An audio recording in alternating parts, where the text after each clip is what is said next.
The key thing that has prompted the work that I do with students and families is my belief in the power of education to change the trajectory of one's life and to be society's greatest equalizer. I believe that every parent sincerely wants their child to reach their highest potential, and I have seen this in every role that I've served, be it a classroom teacher, middle high school principal, or a central office leader. Our parents and families are committed to the hopes and dreams that they have for their children, and this has been one of my greatest inspirations. Secondly, I grew up poor. My father worked really hard, but my mother was chronically ill, and we hardly ever had enough to make ends meet.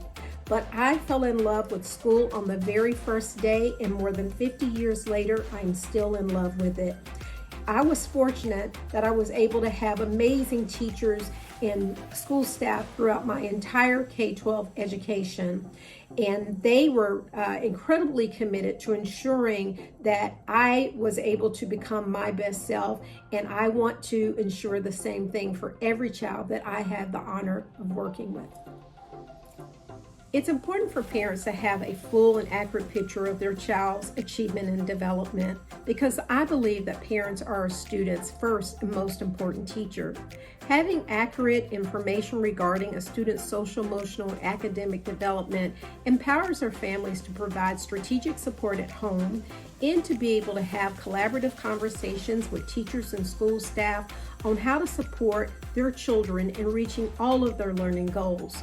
So yes, as schools, our key business is to ensure that each student reaches their highest academic potential, but intrinsically connected to that are important social emotional competencies such as responsible decision making, social awareness, and self-management.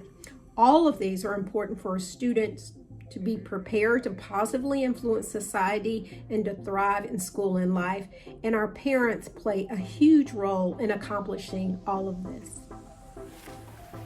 Educating students during the pandemic has been incredibly challenging, and I've seen firsthand how much our parents count on schools to not only educate, but to provide nurturing and supportive environments for children to grow and develop. Schools are critical spaces for all children, but especially for many of our communities of color, particularly those in low-wealth communities where families had to serve as essential workers during the pandemic. So early in the pandemic, when we knew that our children were going to have to access remote learning, we were teaching our parents how to teach, hosting parent academies and tech sessions to ensure that our families felt confident in supporting learning at home.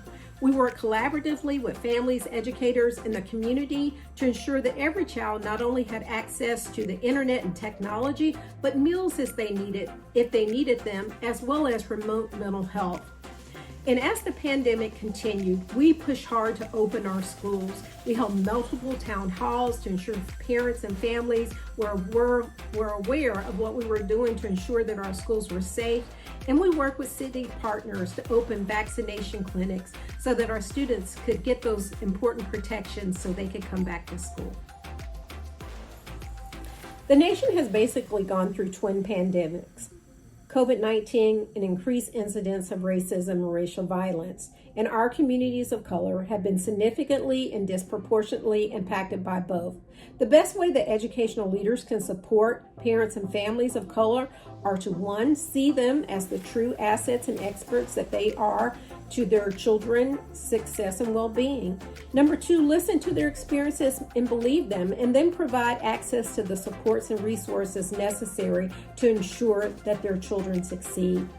And finally, provide Black children with rigorous, culturally responsive, and engaging curriculum and instruction. Learning experiences that allow Black children to bring their full selves to the classroom and support them in building their scholar identity upon the long history of Black excellence.